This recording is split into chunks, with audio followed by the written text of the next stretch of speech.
An article from MIT Technology Review entitled How Companies Plan to Use Technology and Testing to Bring Workers Back. And so it looks at Salesforce as a company and how they've managed to change their rules to try to react to the bringing people back from the pandemic to working at the office. And so what they've done is they've said, okay, our 49,000 employees can work from home throughout the rest of the year, and then they can come back. But when they come back to the office, we're going to do some things differently to try to keep everybody safe. And they did some of the things that you would expect. They had temperature, the idea is that they're going to have temperature gauges and thermometers, and they're going to have cameras and sensors and different kinds of technology. One of their more interesting answers to the problem was that they were going to have an app where if you're going to go to work, you tell this app when you're planning on going to work. And what the app does is it thinks about all the other Salesforce employees who are going to go there that day around that time and tries to pick a time so that you don't get bottlenecked in an elevator with all your employees getting them sick. And so it's just very dystopian, very crazy. And so I kind of wanted to get a feel for what you guys think. Is this too much, or are these good preventative measures that companies can take to try to be safe?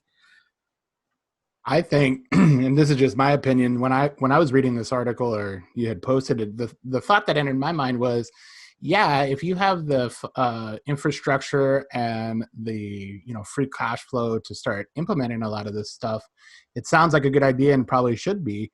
And that's without thinking about personal privacy and micromanagement and all those other things that we've talked about in a previous podcast about people returning to work or working remotely and having those issues crop up. But just from like a health and well-being standpoint, I think, those make total sense. But my thought goes to those companies that need to stay open, and basically this is another barrier to re-entry into the market, is that if you don't have the funds and the available staff and resources to be able to implement something like this, are people going to then look at your company as not providing safety to the employees?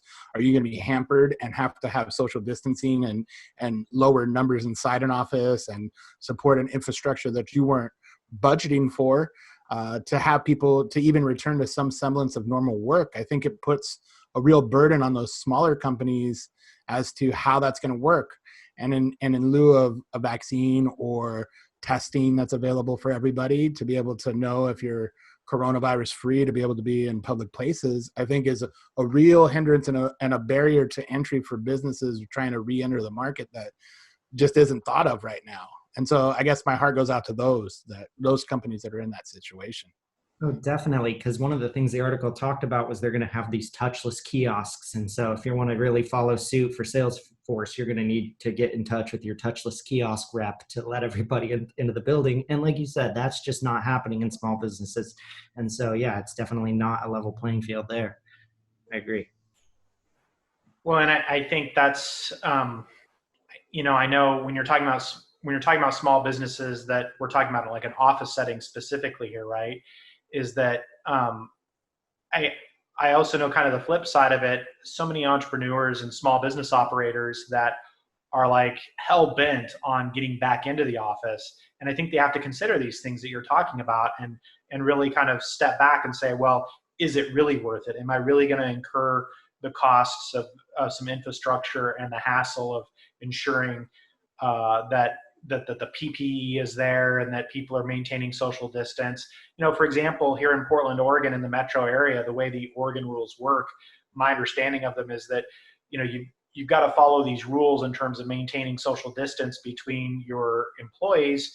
And you've got to make sure you got to supply them with the appropriate PPE. And then you also have to have somebody who's basically the police officer to ensure everyone's following the rules. At some point you have to ask yourself, well, you may not like the work at home style. You may not have made those investments in the past.